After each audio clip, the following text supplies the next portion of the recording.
Chicken పకోడాని తలపించేటట్లుగాను నోట్లో పెట్టుకుంటే జర్రన జారిపోతూ spicy and crispy and స్మూత్గా ఉండే ఈ క్యాలీఫ్లవర్ కొత్తిమీర మసాలా పకోడా చేద్దామా. ముందుగా అయితే నేను క్యాలీఫ్లవర్ని ఒకటి తీసుకున్నాను. మీ ఇంట్లో ఉండే క్వాంటిటీని బట్టి మీరు తీసుకోవచ్చు.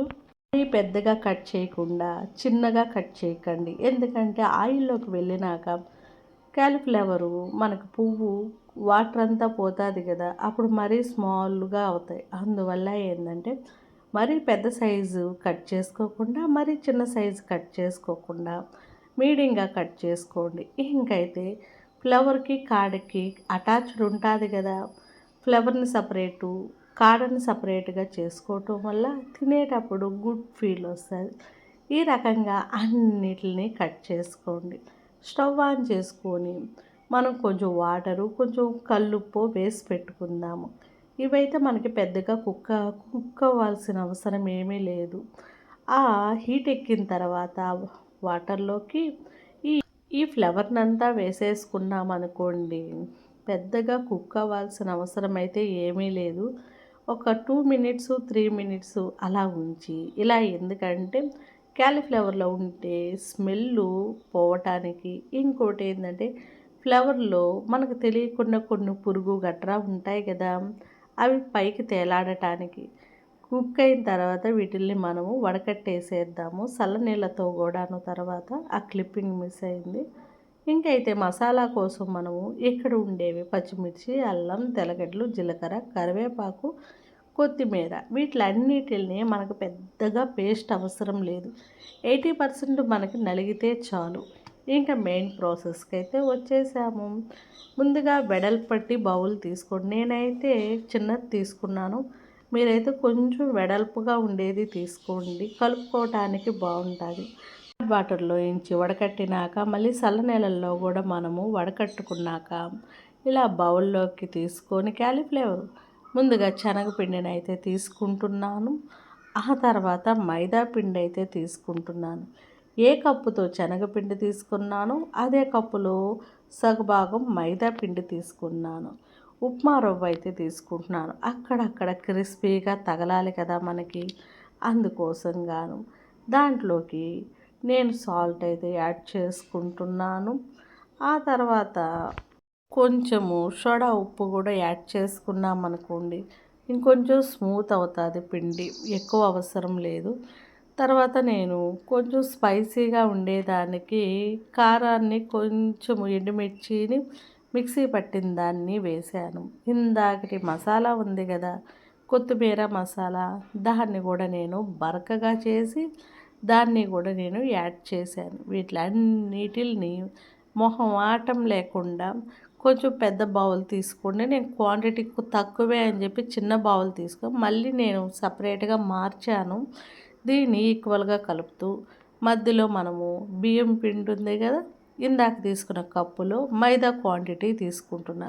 క్రిస్పీగా ఉంటుంది తినేదానికి కూడా, అందుకోసంగా ఫుడ్ కలర్ అయితే యాడ్ చేస్తున్నాను. అలాగే చేసుకొని తినచ్చు. ఫుడ్ కలర్ వేయటం వల్ల కలర్ఫుల్గా కనిపించి పిల్లలు ఎంజాయ్ చేస్తూ తింటారు. ఈ మసాలా అంతటిని కలిపి పక్కన పెట్టేసుకొని మనము ఒక 2-3 మినిట్స్ అలా ఉంచామంటే కొంచెం డ్రై అవుతుంది. ఒక పక్క స్టవ్ ఆన్ చేసుకొని మందపాటి దాంట్లో ఆయిల్ హీట్ చేసుకొని, ఆయిల్ హీట్ ఎక్కిన తర్వాత మనము ఈ పకోడాని డబల్ కోటింగ్ అయితే ఉంటుందండి, చిన్నగా వేసుకోండి. ఆయిల్ మరీ ఎక్కువ హీట్ పెట్టుకొని సిమ్ చేసేసేయండి. ఇది మనకి 50% కుక్ అయిన తర్వాత, అది ఫ్రై అయిన తర్వాత పక్కకు తీసేసేయాలి. మళ్ళీ ఇంకో 50% అలాగా వేసుకొని ఒకసారిగా మళ్ళీ, ఎందుకంటే డబల్ కోటింగ్ పడటం వల్ల లోపల ఉండే క్యాలీఫ్లవర్లో వాటర్ క్వాంటిటీ అంతా బయటకు వచ్చేసి మనకి ఈక్వల్గా ఫ్రై అవుతుంది. తినేదానికి చాలా అంటే చాలా టేస్టీగా, క్రిస్పీగా, స్పైసీగా, స్మూత్గా ఉండి మనకి టిఫిన్ సెక్షన్కి కానీ లేదా సైడ్ డిష్కి కానీ చాలా అంటే చాలా బాగుంటుంది. ఒకసారి ట్రై చేస్తే కదా తెలిసేది. 50% అయిన దానిని ఇలా తీసి పెట్టేద్దాం. చూస్తుంటే మనకి నోరూరుతుంది కదా. చికెన్ పకోడానే తలపించేటట్టు ఉంది కదా. టేస్ట్ కూడా వేరే లెవెల్లో ఉంటుందండి. చికెన్ పకోడా టేస్ట్ చికెన్ పకోడాది, క్యాలీఫ్లవర్ టేస్ట్ క్యాలీఫ్లవర్ది అదనమాట. ఇలాగా ఈక్వల్గా అంతా తీసి పక్కన పెట్టా 50% అయినాక. మళ్ళీ ఇంకొక రౌండ్ అయితే పచ్చిదే వేస్తూ ఉన్నాను. ఆయిల్ అయితే మీరు హై చేసుకుంటూ సిమ్ చేసుకుంటూ హై చేసుకుంటూ దీని ప్రాసెస్ అంతా మనకి ఈ మాదిరంగా ఉన్నప్పుడే మనకి ఆయిలు ఈక్వల్గా మనకి హీట్ ఎక్కటం వల్ల పకోడా ఎక్కడ కూడా ఒకటి ఉడికి ఒకటి ఉడకకుండా అలా అంటూ ఏమీ ఉండదు. ఎక్కువ మసాలాలు కాకుండా తక్కువ మసాలాతో ఎక్కువ పిండిలతో చేసుకునేవి స్పైసీ అండ్ స్మూతీ క్రిస్పీగా ఉండే క్యాలీఫ్లవర్ కొత్తిమీర పకోడా మనకి పప్పుచారుకు కానీ మిగతా డిషెస్కి కానీ చాలా అంటే చాలా బాగుంటుంది. కొంచెం ఓపిక చేసుకొని చేసామంటే ఇంటిల్లపాది ఆసముగా లొట్టలేసుకుంటూ తింటారు. నేను గ్యారంటీ అని. క్యాలీఫ్లవర్ ఎక్కడైనా స్మెల్ ఎక్కువ ఇస్తుందా అంటారా? ఏమీ లేదు. మసాలా డామినేట్ చేస్తుంది. స్టార్టింగ్లో హాట్ వాటర్ వేసాం కదా, అది డామినేట్ చేసేస్తుంది. ఇంకా మనకి క్యాలీఫ్లవర్ స్మెల్ ఎక్కడా కూడా కనిపించదు. ఇది కూడా మనకి సగభాగం కుక్ అయిందండి.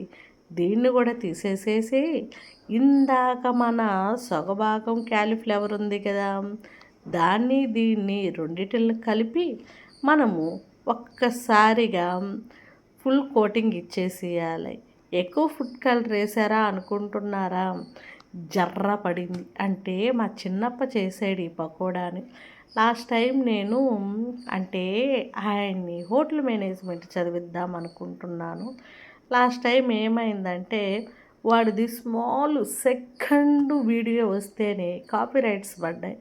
అందుకోసం కానీ పిల్లలకి మన ఇంట్లో నుంచే అన్నీ నేర్పిస్తూ ముందుకు మూవ్ చేయాలి. అందుకోసంగా ఇందాక 2 ఆయిల్లు ఫ్రై చేసినవి ఉన్నాయి కదా, వాటిని రెండిటిని ఒక్కసారిగా మనము వేసుకుందామా. చూడండి, పెద్దగా వేగకూడదు, నల్లంగా అవ్వకూడదు. ఫస్ట్ ఆఫ్ ఆల్ చెప్పాలంటే ఈ దశలో ఉన్నప్పుడే మనం తీసేసేసేద్దాము. ఎంతో టేస్టీగా ఉండి పిల్లలు లొట్టలు వేసుకుంటూ తింటారండి. అలా తీసేసిన దాన్ని వేడి వేడిగా ఉన్నప్పుడే మనము పచ్చిమిర్చి చాలామంది ఇష్టపడతారు. మా పెద్దప్ప కూడా ఇష్టపడతాడు కాబట్టి కొంచెం పచ్చిమిర్చి కరివేపాకు గార్నిష్ కోసం ఈ రెండింటిని కూడా స్టవ్ ఆపేసినాక ఇలా తీసుకొని ఆయిల్లో ఇలా పకోడీలు దొబీ అని వేసాను అన్నమాట. దీన్ని మనము అలా వదిలేస్తే ఎలా అండి? దీనికి ఇంకొంచెము టేస్టీగా ఉండేటట్లుగా మనము మంచి టేస్ట్ని ఇవ్వాలి కదా సుమి. అదనమాట.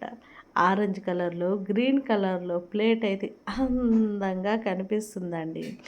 వెడల్పటిది తీసుకొని దాంట్లోకి ఒక అర స్పూను ఉప్పు వేసుకొని ఒక అర స్పూను మనము కారం వేసుకుందాం. దేని టేస్ట్ దాంది. లోపలంతా మనకి మసాలాలు స్పైసీగా అన్నీ బాగున్నాయి. పై కోటింగ్ ఇచ్చామనుకో అలా నోట్లో పెట్టుకోగానే గుడ్ ఫీల్ అయితే వస్తుందండి. ఈరోజు నేను క్యాలీఫ్లవర్ అదేనండి కొత్తిమీర కారంతో క్యాలీఫ్లవర్ పకోడా చేశాను. రేపు ఇంకొక మంచి వంటకంతో వస్తాను. బాయ్.